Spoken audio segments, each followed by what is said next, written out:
Welcome to মনোবল global academy, the hub of scientific happiness. মনোবল স্ফুরিত হোক মনীষীদের জীবন থেকে মানুষের জীবনে। বিশ্বনন্দিত লেখক মাইকেল এইচ হার্ট কর্তৃক রচিত তার বিশ্ববিখ্যাত বই বিশ্বের শ্রেষ্ঠ 100 মানুষের জীবনের উপর ধারাবাহিক কন্টেন্ট পরিবেশনে আপনাদেরকে অভিনন্দন। আজকের পর্বে রয়েছে ডেভিড লিভিংস্টোন। অজানা পথে পা বাড়িয়ে মানুষকে স্বাধীনতা এবং আশা দেখিয়েছিলেন ডেভিড লিভিংস্টোন, একজন স্কটিশ অনুসন্ধানকারী, মানবতাবাদী এবং খ্রিস্টান মিশনারি। তিনি 1813 সালে ইউকেতে জন্মগ্রহণ করেন। লিভিংস্টোন আফ্রিকার গভীর অঞ্চলে অনুসন্ধান এবং অভিযান চালান। তার লক্ষ্য ছিল নীল দাসপ্রথা বিলোপ করা, আফ্রিকার মানুষকে শিক্ষা ও চিকিৎসা সেবা পৌঁছে দেয়া। তিনি বহুতল নদী এবং অঞ্চল আবিষ্কার করেন, যেমন ভিক্টোরিয়া ফলস। তিনি তার এই অভিযান এবং অভিজ্ঞতা নিয়ে গ্রন্থ লিখেছেন, যা মানুষকে সাহসিকতা এবং মানবিকতার উদাহরণ হিসেবে বিশ্বে প্রশংসিত হয়েছে।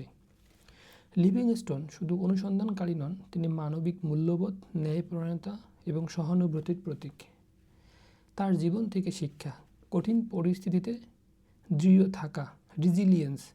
তিনি জঙ্গলে রোগ, বিপদ সব কিছু মোকাবিলা করেছেন। কষ্টই মানুষকে শক্ত করে। জীবনে কঠিন সময়ে মানসিক শক্তি বাড়ানোরও সুযোগ বটে।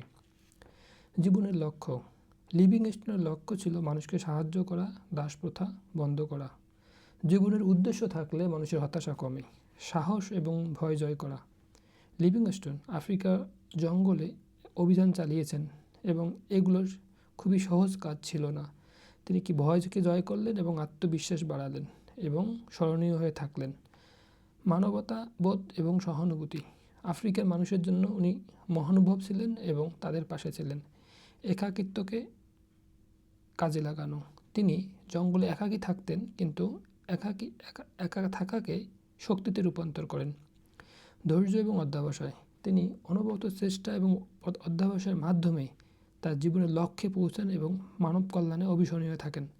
প্রকৃতির সঙ্গে সংযোগ: লিভিংস্টোন একাকী জঙ্গলে দীর্ঘ সময় থাকতেন এবং প্রকৃতির সাথে মেডিটেটভাবে থাকতেন এবং প্রকৃতির সাথে সংযোগনের ফলে দৃঢ় চেতনা এবং সাহসিকতার জন্ম হতো। তিনি বলেন, সাহস, লক্ষ্য এবং মানবতাবোধ, এই তিনটি থাকলে একটা মানুষ যে কোনো কাজ সম্ভব করতে পারে। সবাইকে অনেক ধন্যবাদ।